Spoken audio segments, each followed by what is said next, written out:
30 ആണ്ടുകൾക്ക് മുമ്പ് ഈ രാജ്യം കിരാതമായ ഒരു ഭരണത്തിന്റെ സംവിധാനത്തിലേക്കും ഫാസിസ്റ്റ് ഭരണകൂടങ്ങളുടെ പിടിയിലേക്കും കടന്നു പോകുന്നതിനുള്ള തുടക്കമാണ് ബാബരിയുടെ പതനവും അനുബന്ധ സംഭവ വികാസങ്ങളുമെന്ന് ബോംബെയിലെ JJ ഹോസ്പിറ്റലിന് മുമ്പിൽ മണൽക്കൂന കണക്കെ കുമിഞ്ഞുകൂടിയ മനുഷ്യബന്ധങ്ങൾക്ക് നേരെ വിരൽ ചൂണ്ടിക്കൊണ്ട് അബ്ദുൽ നാസർ മദനി പറഞ്ഞപ്പോ ഈ രാജ്യത്തെ മുഴുവൻ മതേതരവാദികളും മതേതര മനസ്സുകൾ എന്ന് സ്വന്തം അവകാശപ്പെടുകയും തങ്ങളുടെ കാര്യാലയങ്ങൾക്ക് മതേതര ചേരിയുടെ കാര്യാലയം എന്ന് സ്വന്തം മേൽവിലാസം നൽകുകയും ചെയ്ത മുഴുവൻ രാഷ്ട്രീയ പ്രസ്ഥാനങ്ങളും മതസംഘടനകളും പറഞ്ഞു മദനി കൊടും ഭീകരനാണ് എന്ന്.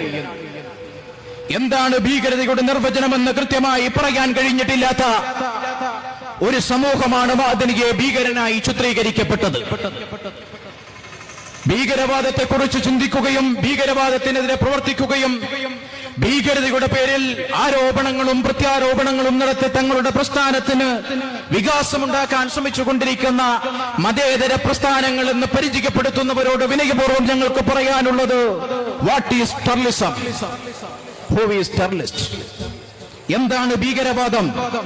ആരാണ് ഭീകരവാദി? അതിനെക്കുറിച്ചുള്ള സമഗ്രമായ ഒരു ചർച്ചയ്ക്കാണ് ബാബരിയുടെ പതനത്തിന്റെ 29 ആണ്ടുകൾക്ക് സാക്ഷ്യം വഹിക്കുന്ന ഇന്ത്യ രാജ്യം എന്ന് തയ്യാറാകേണ്ടത് എന്ന് PDP അഭിപ്രായപ്പെടാൻ ആഗ്രഹിക്കുകയാണ്. ആരാണ് തീവ്രവാദി?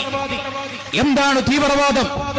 ശക്തൻ അശക്തന്റെ മേൽ തന്റെ ഇച്ഛാശക്തി അടിച്ചേൽപ്പിക്കുന്ന ക്രൂരമായ പീഡന പർവ്വങ്ങൾക്കാണ് ഭീകരവാദമെന്ന് പറയുന്നതെങ്കിൽ അത്തരത്തിലുള്ള ഏതെങ്കിലും ഭീകരവാദത്തിന്റെ വഴിമരുന്നിടാൻ ഇന്നോളം PDP ശ്രമിച്ചിട്ടുണ്ടോ എന്ന് എന്റെ പ്രിയപ്പെട്ട ശ്രോതാക്കൾ ചിന്തയ്ക്കും പുനർവിചിന്തനത്തിനും വിധേയമാക്കേണ്ടതുണ്ട്.